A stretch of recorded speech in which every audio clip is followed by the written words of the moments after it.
नमस्कार, आध्यात्मिक दर्पण में आप सभी का एक बार फिर स्वागत है। नमस्कार दर्शकों, आज हमारे साथ मौजूद है खाटू श्याम बाबा के भजनों की मधुर, मंत्र मुग्ध कर देने वाली स्वर साधिका ऋतु पांचाल जी, जिनकी सुरीली आवाज सीधे भक्तों के हृदय तक पहुंचकर भक्ति का गहरा एहसास जगाती है।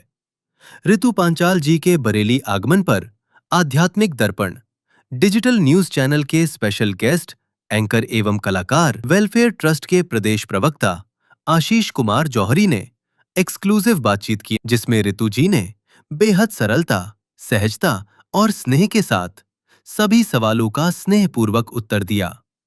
इस अवसर पर पत्रकार एवं कैमरामैन मयंक गुप्ता ने इन आत्मीय भेंटवार्ता के पलों को अपने कैमरे में भी कैद किया।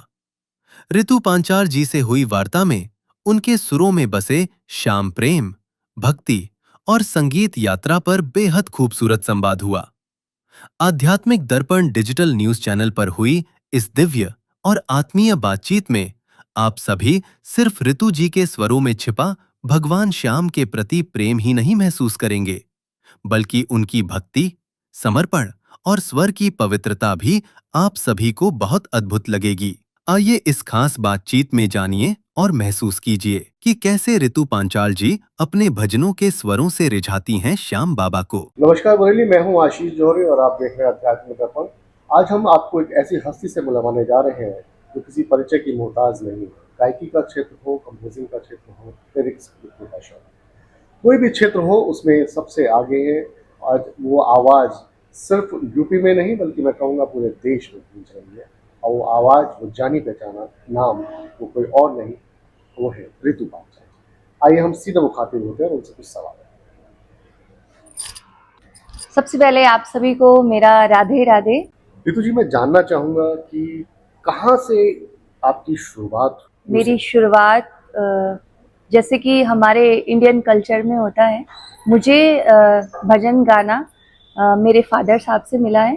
हमारे पिताजी भजन सुनते थे, उसी हिसाब से उनको सुन करके माता रानी की कृपा हुई, जो भजन गाना हमने उनसे ही सीखा है। आगे चलकर फिर गुरुओं से शिक्षा ली। पहला स्टेज शो आपका किस उम्र में शुरू हुआ? एक्चुअली हमारे गांव में मंदिर है, तो वहीं हम भजन कीर्तन सुनते थे। वहीं पे हमने पहला कीर्तन, जो कि हमारे पिताजी हमें लेके गए, वहीं से 2008 में हमने 7 साल की उम्र में भजन गाना शुरू किया। म्यूजिक की अगर बात करूं, म्यूजिक में रुझान पढ़ाई के साथ साथ आपका था या पढ़ाई के बाद? हमारा साथ साथ, पढ़ाई के साथ साथ, क्योंकि म्यूज़िक भी हमें उतना ही ज़रूरी है और पढ़ाई भी उतनी ही ज़रूरी है, तो दोनों साथ मिलके हमने शुरू किया। कैसे कोलैबोरेशन रहा जब म्यूजिक की तालीम लेना शुरू करा उसका? तो क्या कुछ परेशानियां आपने महसूस की या लगा कि दोनों चीज़ों को इजीली हैंडल कर पाए? परेशानी तो होती है, क्योंकि जो समय आप स्टडी के लिए होता है उसी में ही आपको म्यूज़िक करना होता है, तो परेशानी आती है। और एक लड़की होकर के वो महत्वपूर्ण रखता है कि आपको वो चीज़ भी एडजस्ट करनी पड़ती है कि आपको पढ़ाई भी करनी है, लोगों का भी सोचना है, फैमिली का भी सोचना है सबसे पहले, कि आपकी फैमिली की तरफ से आपको सपोर्ट है तो सब कुछ ईजी है। कितने वर्ष हो चुके हैं आपको जहाँ से म्यूजिक आपने शुरू किया, और आज अभी तक कितने वर्ष आगे कर चुकी है म्यूजिक? मुझे म्यूज़िक में लगभग 19 साल हो गए हैं। जो हमारा ये भजन गाना माता रानी ने जो सेवा दी है, उसमें आज मुझे 19 साल हो गए हैं। इन 19 सालों में आप कहाँ पाती हैं, कहाँ पर देखती हैं? 19 सालों में करीबन ये कहें कि 11 साल, जो हमारा 6-7 साल हुआ वो हमारा संघर्ष का दिन है। और अब माता रानी ने इतनी कृपा की है कि 11 साल से जो आप सबके प्रेम से, आशीर्वाद से जो एक नाम बना है, वो अब पहचान मिली है। पहला शो किस शहर में आपका? पहला कीर्तन, हमारा पहला शो हमारे ही गांव में कहें, हमारे गांव में एक बालाजी महाराज का मंदिर है, उसी में हमने सबसे पहले संकीर्तन किया है। कोई खास ऐसी यादें जो स्टेज शो के प्रोग्राम से आपकी जुड़ी हुई हो, आपको लगा हो आज भी आपके जेहन में वो शो याद है? बिल्कुल, हमारे जैसे जानते हैं कि आप जन्माष्टमी कितनी धूमधाम से मनाई जाती है, तो मैं बहुत छोटी थी और सब देखने के लिए जाते हैं, जन्माष्टमी को मनाने के लिए जाते हैं। ऐसे ही मैं भी अपनी मम्मी के साथ गई थी, तो तब मुझे देख के संकीर्तन हो रहा था, सिंगर आए थे, उनको देख कर मुझे लगा था, मैंने अपनी मम्मी को याद है मैंने कहा था कि एक दिन मैं भी ऐसे ही भजन गाना चाहती हूँ इसी स्टेज पे खड़ी होके। तो वो मेरे लिए बहुत मायने रखता है, वो मोमेंट मुझे आज भी याद है।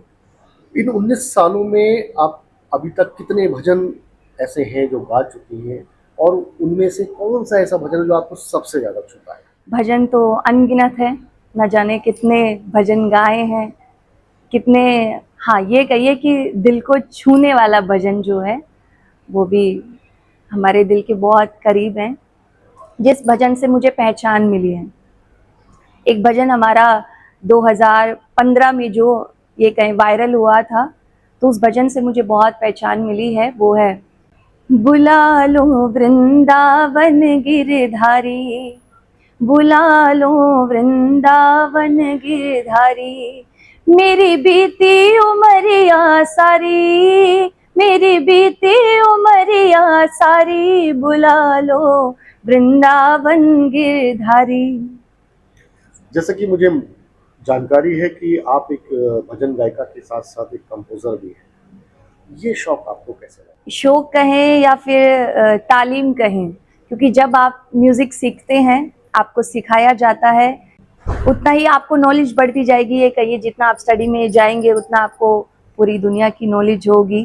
तो वैसे ही संगीत है, आप जितना उसमें घुसेंगे आपको खुद ब खुद नॉलेज होती चली जाएगी गुरु से जो सीखा। 20 साल पहले का संगीत और आज 19 साल के बाद का संगीत, कितना अंतर पाते हैं? बहुत अंतर है, जैसे बहुत अंतर है, क्योंकि पहले जो गाया जाता था वो सरल भाव से गाया जाता है, आज जो गाया जाता है वो आप ये कहे कि पब्लिक के रिएक्शन को देखकर आपको माहौल के हिसाब से ही गाना पड़ता है। एक चीज़ जहाँ आपको 19 साल में वो मुकाम हासिल हुआ है, वहीं आज के पीरियड में बहुत जल्दी 1 या 2 गाने गाकर वो लोग वो मुकाम हासिल कर लेते हैं। जी, तो क्या अंतर पाती हैं उसमें? क्या ऐसी चीज़ है जो पहले नहीं अब उपलब्ध थी, जो आज उपलब्ध है, जिसकी वजह से बहुत जल्दी फेम, नेम ये सब पाया जाता है? इसके पीछे क्या देखिए, कारण है?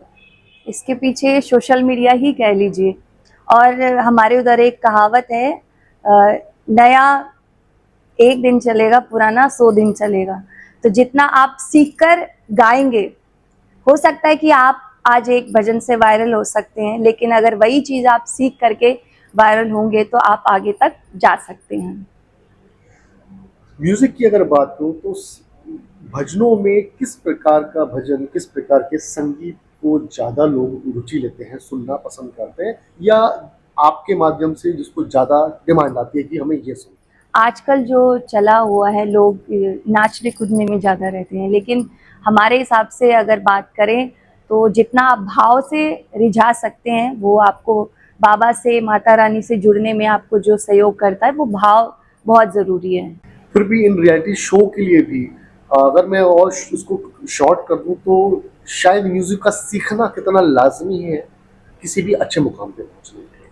सीखना उतना ही ज़रूरी है जितना ये कहे कि हमारे तन में सांस जितना ज़रूरी है, सांस लेना ज़रूरी है जीने के लिए, वैसे ही संगीत है कि अगर आपको समर्पण भाव है संगीत के प्रति, अगर आप आगे चलकर कुछ पाना चाहते हैं या कुछ सीखना चाहते हैं, नाम हासिल करना चाहते हैं, तो पहले उस चीज़ को सीखना उतना ज़रूरी है। जैसा कि मैंने पढ़ा है, आपके बारे में जाना है, एक नाम बरेली का भी जुड़ता है आपके भजनों से, तो मैं जानना चाहूंगा कि वो क्या है और किस तरह से वो जुड़ा हुआ है। हमारे साथ आपके ही नाथ नगरी बरेली से जाना पहचाना नाम है, क्योंकि परिचय का मोहताज नहीं है, बहुत अच्छे लेखक हैं आपके बरेली से ही, हमारे बड़े भैया कहिएगा धीरज सक्सेना जी, जिनके भजनों द्वारा हम बाबा को रिझाते हैं। चैनल के माध्यम से मैं चाहता हूँ दर्शक कोई ऐसा भजन जो सबसे ज़्यादा डिमांड में रहा हो और आपके भी दिल के बहुत करीब हो, मैं चाहूँगा दर्शकों के लिए अगर 2 लाइन उसकी। श्याम हमारा सबसे प्यारा, श्याम हमारा सबसे प्यारा, इस कदर हमें भा गया, हारे का सहारा आ गया, हारे का सहारा आ गया। इसकी नजर की लीला न्यारी, देख के तर जाती नर नारी, मिट जाती हर चिंता सारी। प्रेम की धारा, प्रेम की धारा, देख के सारा भूमंडल हर्षा गया, खाटू का राजा आ गया। बरेली आकर आपको कैसा लगा? पहली बार आगमन हुआ, इससे पहले भी बरेली आती है?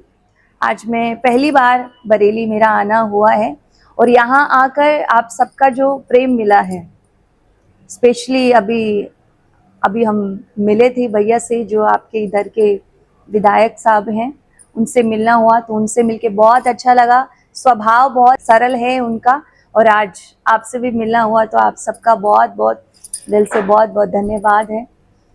ऐसे ही प्रेम बना रहे। बरेली नाथ नगरी ने अनगिनत कलाकार इस शहर से हुए हैं, जी जो सबके लिए जरूरी है, कलाकार होने के लिए, कलाकार के लिए जरूरी है। सबके लिए आज के समय में या ये कहें कि हमेशा सबसे अगर कलाकार है, कलाकार के लिए सबसे ज़रूरी होता है सबसे पहले एक अच्छा इंसान होना ज़रूरी है।